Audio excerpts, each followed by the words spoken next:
Hey everyone, I get asked relatively recently, or frequently I should say, what are the things I'm secretly worried about that are going to happen to Bitcoin, and what could go wrong, and how could it go off the rails, and what dangers do I see lurking, and questions like that.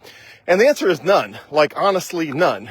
And obviously when people ask me, no, but like what are you like secretly really worried about? I'm like, no, I'm really not worried about anything bad happening to Bitcoin. And the reasons are because I've researched every bad thing that could happen to Bitcoin that could, cause it to not reach its full potential. And I just don't think any of those are going to happen. But I wanted to recap the 9 things that I covered in an earlier video back, I think it was in March 9 or March 13 or something like that of this year. I did a video entitled The Bad Things That Could Happen to Bitcoin. Which is why I used a similar title in this video. And I'm going to recap how much progress we've really made since March and how really, much better position we are in today, even than back in March of 2024. Okay, so the number one thing was the government will ban it. Well, we're way farther away from that. Back in March, I said, not going to happen. The ETFs, the exchange traded funds were approved, and therefore we're, way past that ever being a possibility. Not only that, now we are way past that being a possibility, and we have a pro-Bitcoin president and a pro-Bitcoin Congress in the United States, which obviously happened since March. So from a probability that Bitcoin will somehow get banned, we are in a better position than we've ever been in all of human history. Second, the government will regulate it to the degree that it is unusable.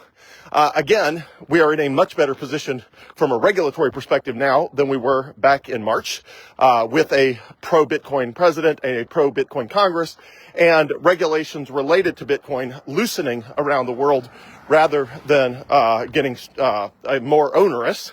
And so from a regulatory perspective, we're actually in a better place than we were back in March and trending in the right direction worldwide. Number 3, that there would be some sort of massive security breach. There has not been any sort of massive security breach.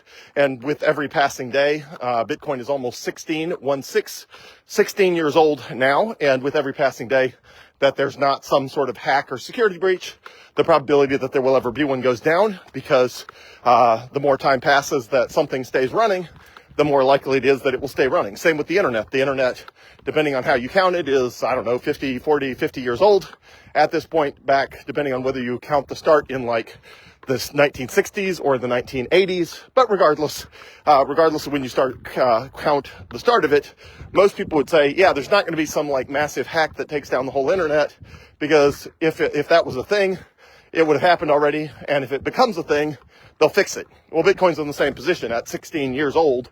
There's just really nothing that could happen to Bitcoin that's going to take the whole thing down. And just like the internet, if something somehow emerged, they would just fix it, because that's what you do with technology. Okay, so number 4, other major technology issues. Again, the Bitcoin ecosystem is stronger and better today than it was back in March. So we're in a better position rather than a worse position as compared to March. And so, again, we're even farther away from some other, sort of technology issue being an issue. Number 5, quantum computing as a way to hack the Bitcoin network. Again, people have been talking about quantum computers for 20 years now or longer. Nothing has emerged that is meaningful. And I can assure you, if quantum computers became an issue, that the security protocols within Bitcoin would be the very first things that got fixed and were made quantum computing proof, because Bitcoin has the best developers in the entire world and $2 trillion of value to protect on the Bitcoin network. And so I'm just totally not worried about that, because again, it's going to get fixed decades before it's a problem if it turns out that quantum computers are somehow going to hack Bitcoin's security in some way. And of course, if they do somehow hack Bitcoin's security in some way, that of course means that they have already hacked all of your bank accounts, all of your websites, and everything else that could possibly be hacked, because Bitcoin is way more secure than any of that. And if quantum computers could somehow be used to maliciously attack Bitcoin, that means everything else has already been hacked first, since Bitcoin is more secure than any of that other stuff. But even so, not only do I think Bitcoin would be the last thing to be impacted, it will also be the first thing to be fixed and upgraded. And if it looks like a threat like that is emerging, which I just don't see happening at all. All right, number 6. market volatility. The market is significantly less volatile than it used to be. Even now, it is much less volatile than it was earlier this year. So prior to the Bitcoin ETF approvals in January, Bitcoin was a lot more volatile than it is now. And I think the same will continue to be true, that, the volatility has largely been to the upside, which is what you want. Nobody complains about the volatility of something going up and down if it's going mostly up. And I think the volatility of anything goes down over time, and Bitcoin has radically reduced its volatility over the last 16 years, and that continues to be a trend, especially now that the Bitcoin exchange traded funds and all of that are coming online. Are not just online, they've set records in every conceivable category for how fast a Bitcoin exchange traded fund has come to the market and amassed assets under management and all that. They've broken every record. So those are going strong. There's option markets for Bitcoin now. Just the whole ecosystem is all the things that dampen volatility by causing there to be a sort of a greater demand for the asset, and therefore a greater, more opportunities for people to buy up dips and that sort of thing. It's just stronger and more robust than it was even back in March. Number 7, scalability. The Bitcoin Lightning Network, which is the payments network built on top of Bitcoin, continues to set records as far as liquidity and the ability to buy stuff with Bitcoin with Lightning. We are still years away from most people buying most things with Bitcoin. Of course, I buy everything with the Bitcoin, the Coinbase Bitcoin debit card, which is just called the Coinbase debit card. I buy everything, so I'm already using Bitcoin to buy everything I buy. But as far as average people using straight up Bitcoin without the need for Coinbase and without the need for the Visa network to facilitate it, we're still years away from that being the average thing an average person does on a daily basis. But all of that technology is getting more mature by the day and stronger and better and all of that by the day. Environmental impact, number 8. Since the Bitcoin, since I did the video back in March of this year, we went through the halving on April 19, which chopped the total amount of Bitcoin issued every 10 minutes in half, from 6.25 Bitcoin down to 3.125 Bitcoin.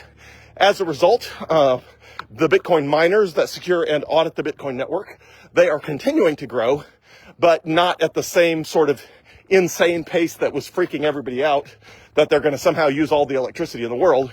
And for what it's worth, you can go find research reports back from 2017 that forecast that by the year 2020, the Bitcoin miners will use all the electricity in the world. Obviously, we're sitting here in 2024, 4 years past that date, and Bitcoin's still using perhaps 1/10 of 1% of the world's electricity, a tiny fraction, and certainly not all, which was what the scaremongers who write the news headlines would have led us to believe back in 2017. And of course, nobody believed them back then because it was ridiculous.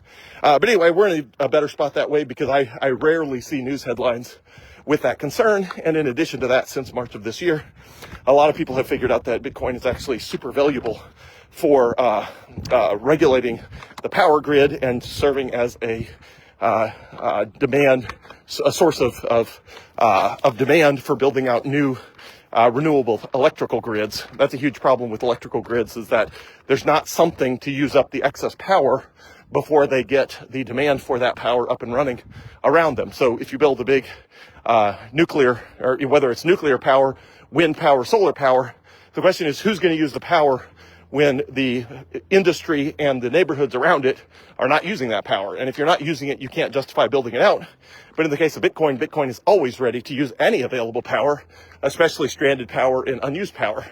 So, but anyway, the total number of news headlines that are negative related to Bitcoin as compared to positive have shifted significantly in favor of the positive side since March of this year. Part of that is due to the halving, which has just made it more competitive for Bitcoin miners, which means there's just, less people paying attention to how much total Bitcoin mining is happening because they've got to operate more efficiently and they're not expanding quite as fast as they were. And part of that is just due to people waking up and realizing that Bitcoin is actually good for the environment and for electrical usage. And, electrical usage is a good thing. It means human productivity. Every developed country in the world uses a lot of electricity. There is no such thing as a rich country, that uses not much power. Like, that doesn't exist. There are poor countries that use not much power, And there are rich countries that use a lot of power, and there's nothing in between. There's no reverse of that. So as a result of that, I am not concerned about power usage anyway. The way to become wealthy is to generate more power, not to use less. And but regardless, for those who are concerned about that, back in March of this year, those headlines have largely, mostly gone away at this point.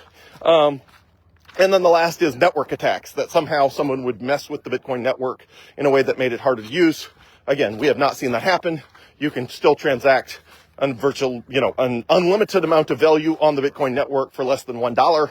And for payments that are small, you can use the Bitcoin Lightning Network and things like that. So, in summary, none of any of the bad things I mentioned in March, none of them have come to fruition. But not only that, all of them are trending in an even more favorable direction than I would have anticipated even back in March of this year. Everything's on track. The price is higher than many people thought it was going to be at this point, at about $97,000 per Bitcoin.